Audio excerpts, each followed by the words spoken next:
ठमेलो गल्लीमा जाँड खाएर ढलान भएर बसेको बेला भेटा मैले।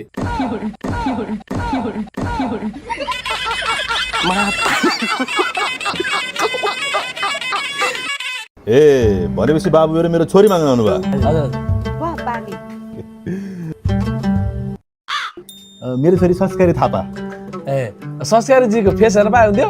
ए मूर्ख आउनु भएको छैन, अर्काको छोरीको मुख हेर्छु भन्दो रहेछ।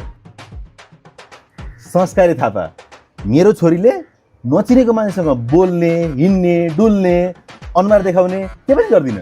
जोसँग कुरा मिल्छ मेरो छोरीले उसैलाई अनुहार देखाउँछ। अनि बाबु चाहिँ म त पाइलट हो नि बुवा। Wow good.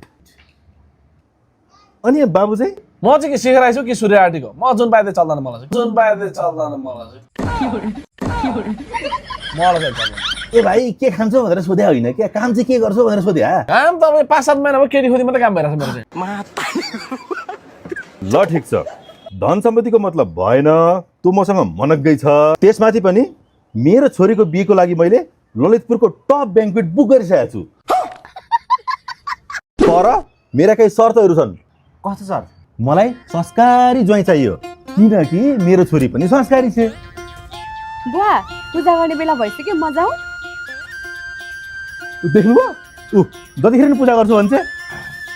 ल हेर्नु त, घाम डुब्न पाएको छैन, मेरो छोरी घरभित्र पसिसक्छ र अहिलेसम्म घर छोडेर बाहिर बस्न गएको पनि छैन। यस्तो संस्कारी छोरीलाई संस्कारी ज्वाइँ चाहिएन त? ल तपाईँको सबै शर्त मान्न रेडी। तपाईँको छोरीको फेस हेर्नु पर्यो क्या एकचोटि। ल ठिक छ, छोरी उहाँहरूलाई फेस देखाइदेऊ त।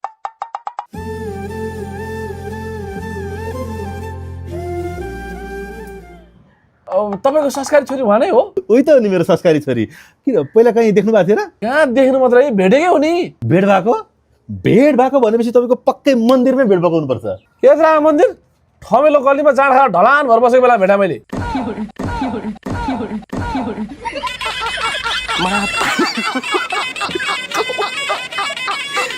छोरी संस्कार रे, बाबु अनुहार त तस्करी जस्तो छ। मान्छे ठिक छैन नि साथी। कहाँको साथी? पाइलट कहाँको इधर उडो क्या? म गइसकेँ मलाई नगर्ने हुन्छ।